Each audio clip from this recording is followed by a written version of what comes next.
जय शनिदेव, जय श्री राम भाइयों।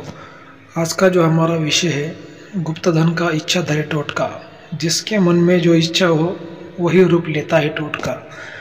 इस विषय पर आज हम चर्चा करने वाले हैं, विश्लेषण करने वाले हैं। अगर आपने चैनल को फॉलो नहीं किया तो सबसे पहले चैनल को फॉलो करिए, लाइक करिए, शेयर करिए। तो देखिए भाइयों, हमेशा मैं आपको गुरु का महत्व बताता हूँ। गुरु आपको करना है। गुरु के बिना धन नहीं है, जीवन में सुख नहीं है, विद्या नहीं है, ज्ञान नहीं है, मोक्ष नहीं है। तो एक अच्छा गुरु जिसके पास में त्रिगुण का, त्रिविद्या का, त्रिशक्ति का, त्रिदेव का ज्ञान हो, ऐसा गुरु करिए। और आज का जो हमारा जो वीडियो इसी पर आधारित है। गुरु शिष्य का नाता है और एक शिष्य ने गुरु को धोखा दे दिया। गुरु ने तो शिष्य का फायदा किया, लेकिन शिष्य ने गुरु को धोखा दे दिया। ठीक है, तो एक कहानी है दादा गुरु के समय की। दादा गुरु के जीवन में ये कहानी घटित हुई है और उनके जीवन के आखिरी समय में उन्होंने मुझे बताई थी। तो देखिए, दादा गुरु का एक शिष्य था और उसका एक खेत था। उसके खेत में एक बहुत बड़ा खजाना था, बहुत बड़ा धन था। और उसके कारण उसको बहुत बड़ा दोष लगा था, क्योंकि वो जो खेत है उसके नाम पे था। जो दादा गुरु का शिष्य था उसके नाम पे था, तो उसको बहुत बड़ा दोष लगा था। और उसके कारण उसकी शादी होने के बाद में 10 साल हो गए थे, फिर भी उसको संतान नहीं हुई थी। तो एक दिन वो दादा गुरु को उसने पूछा, गुरुजी मुझे संतान की प्राप्ति नहीं हो रही है, नहीं हुई है, इतना साल हुए मेरे शादी को, ऐसा क्या हुआ है? तो दादा गुरु ने उसको बताया कि भाई तेरे कुंडली में दोष है, तेरी जो संपत्ति है, जो जमीन है, उसमें दोष है।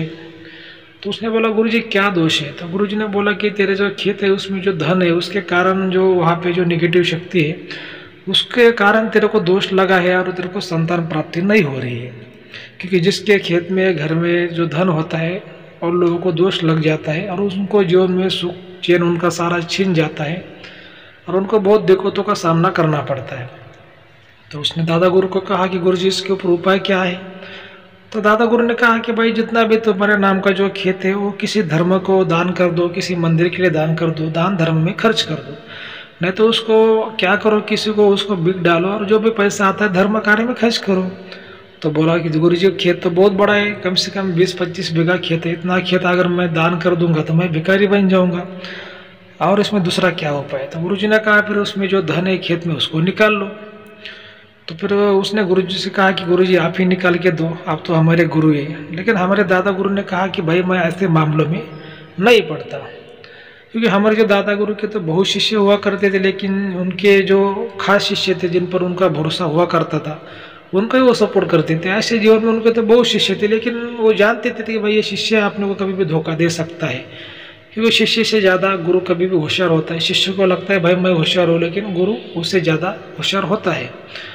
लेकिन फिर भी जो हमारे दादा गुरु का जो शिष्य था वो घर पे चला गया, उसने उसके पत्नी को बताया और उसकी पत्नी ने फिर उस बात पर बहुत विचार किया। और उसके बाद 15 दिन बाद वो फिर से पति पत्नी दादा गुरु के पास में आए और उसकी पत्नी रोने लगी दादा गुरु के सामने, बहुत रोने लगी और दादा गुरु को बोलने लगी, गुरुजी मेरी जो माँ, जो मेरी जो झोली आप भर दीजिए, जो मेरी जो कोख है वो खाली है। और एक स्त्री को अगर संतान नहीं होती तो बहुत दुखी होती है।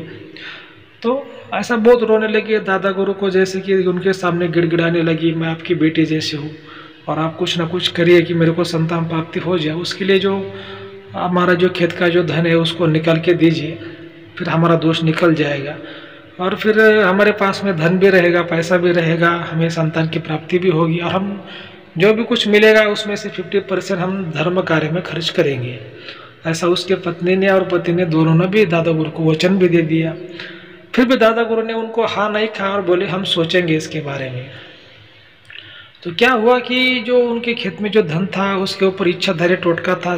जो भी तांत्रिक उसको निकालने के लिए जाता था उसके दिल में जो भी इच्छा आती थी वैसा ही उसके सामने शक्ति उसी रूप में प्रकट हो जाती थी। तो दादा गुरु ने सोचा कई दूसरे तांत्रिक को ये काम दिया जाए। तो दादा गुरु ने वो काम करने के लिए बहुत से 2-3 तांत्रिक भेजे, लेकिन वो असफल हुए। क्योंकि जो तांत्रिक जाते थे जिसके दिल में, किसी के दिल में किसी औरत के प्रति लालच है, तो उसको सामने एक सुंदर सी औरत दिखाई देती थी और वो फिर वो तांत्रिक भटक जाते थे। मतलब टोटका इच्छाधारी था, जैसे दिल में एक भावना, मन में भावना आ जाए वैसे वो टोटका रूप लेता था। कोई तांत्रिक के मन में जैसे शराब पीने की भावना आ जाए तो उसको पूरा शराबी दिखाई देता था।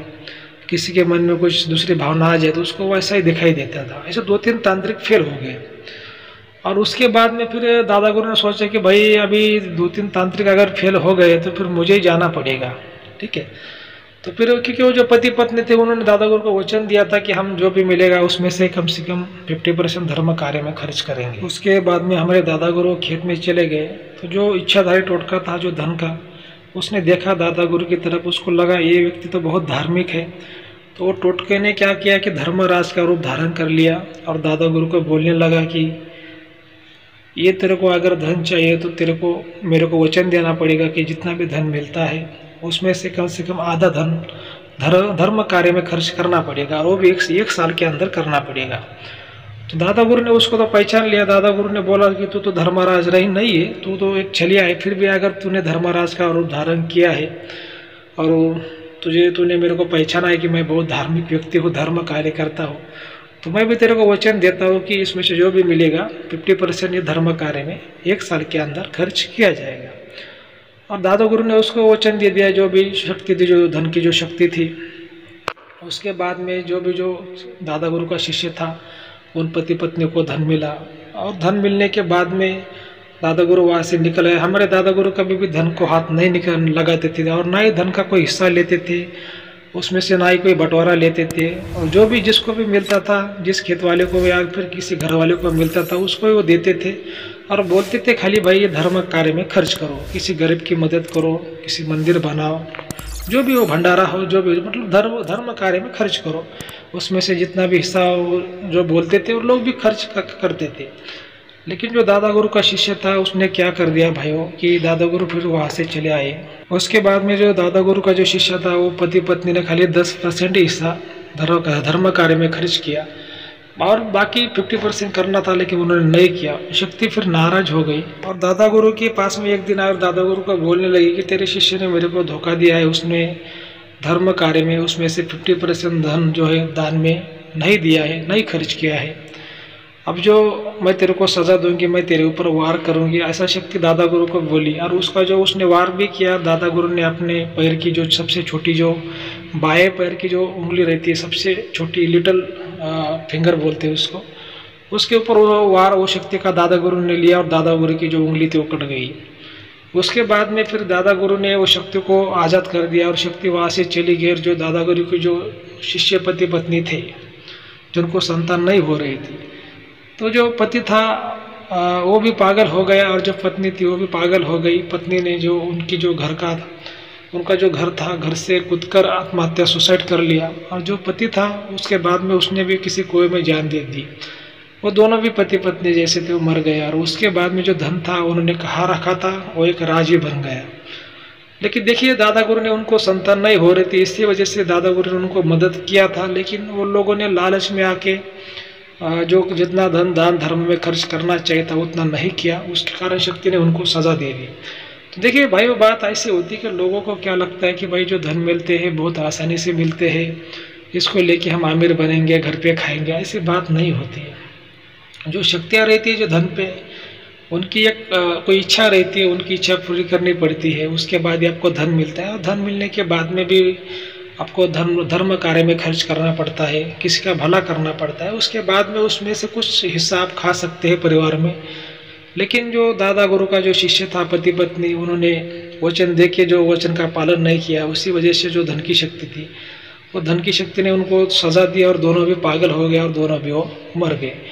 जो धन था उन्होंने लालच में जो रखा था वो कहीं भी उन्होंने छुपा दिया होगा, शायद किसी घर में हो, उनके फिर से खेत में हो, कहीं भी हो, धन तो यहीं पर रहेगा लेकिन उनकी जान चली गई। इसी वजह से गुरु का आदेश सबसे महत्वपूर्ण होता है। किसी को अगर वचन देते हैं, कसम देते हैं, तो उसका पालन करना चाहिए। ठीक है दोस्तों, अगर आपको आज का वीडियो अच्छा लगा है तो अपने चैनल को सब्सक्राइब करिए, लाइक करिए, शेयर करिए। धन्यवाद।